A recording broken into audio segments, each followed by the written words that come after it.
अतीक अशरफ हत्याकांड के बाद दो शख्स ऐसे हैं जिनकी तलाश एसटीएफ बड़ी शिद्दत के साथ कर रही है। और आपको बता दें, अतीक की पत्नी साइसा परवीन और दूसरा बमबाज गुड्डू मुस्लिम है। गुड्डू मुस्लिम का लखनऊ से रिश्ता भी सामने आया है। पूरी कहानी हम आपको बता दें, पूर्व के आईपीएस अधिकारी राजेश पांडे, उस वक्त आपको बता दें राजेश पांडे सीओ महानगर और एसपी सिटी लखनऊ भी रहे हैं। देखिए इंडिया न्यूज की ये खास रिपोर्ट।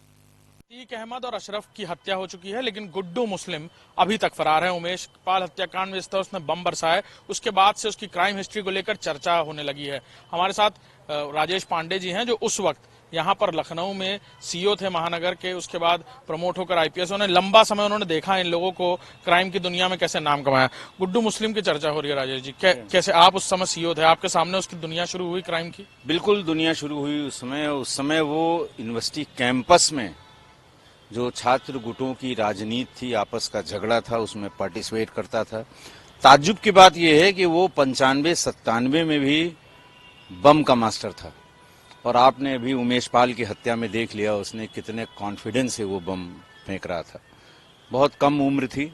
असल में रहने वाला ये सुल्तानपुर का है, गोसाईगंज थाना क्षेत्र का। और वहाँ जब इसकी हरकतें घर वालों ने देखी तो इसको कहा कि साहब तुम लखनऊ जाओ पढ़ो। सुल्तानपुर के कुछ लड़के जो लखनऊ यूनिवर्सिटी में थे उनके साथ भेज दिया, लेकिन कभी पढ़ा नहीं वो। यहाँ बस वही बम बांधना और जो एक ग्रुप था उसने अपने साथ कर लिया। और ये वो दौर था लखनऊ यूनिवर्सिटी का जब यहाँ पर बमबाजी शुरू हुई। देखिए, लखनऊ के अपराध में बम का कभी महत्व नहीं रहा है, उससे पहले भी नहीं रहा है और यूनिवर्सिटी के उस दौर के बाद भी नहीं रहा है।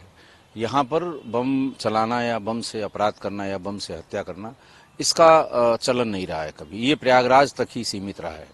लेकिन यहाँ पर उस दौर में उसने उस समय जो लोग भी उस समय यूनिवर्सिटी में छात्र रहे होंगे जिनका कोई मतलब नहीं है, या जो छात्र राजनीति में रहे होंगे, या फिर वो लोग जो इस दोनों में से किसी गुट में रहे होंगे, वो खूब अच्छी तरह इसको जानते हैं। लेकिन तब वो कोई कभी कभी वो आशीष चौधरी के नाम से, कभी आयुष चौधरी के नाम से यहाँ फेमस था। बाद में ये पहले कर्नलगंज में रहता था, लेकिन जब वो जमानत वमानत करा के लाया तो चकिया में ही इसका उसने घर दिलवा दिया। चकिया में ही रहता था और इसके गनर के रूप में इसके साथ चलता था। इतनी जानकारी मुझे।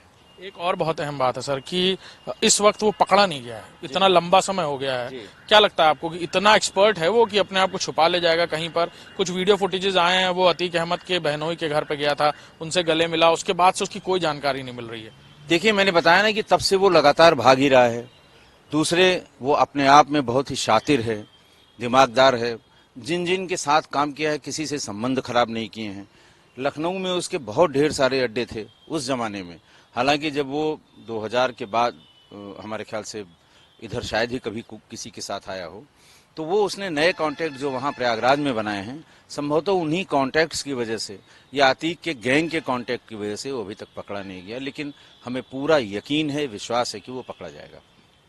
हमारे साथ राजेश पांडे जी थे जो बता रहे थे पूरी दास्तान गुड्डू मुस्लिम, या उन्होंने बताया कि गुड्डू मुस्लिम नाम से कोई नहीं जाता, गुड्डू बमबाज के नाम से सब जानते हैं। और लखनऊ विश्वविद्यालय में भी एक दौर था जब उसने बमबाजी शुरू कराई थी। कैमरामैन नफीस के साथ अभिषेक सिंह, इंडिया न्यूज, लखनऊ।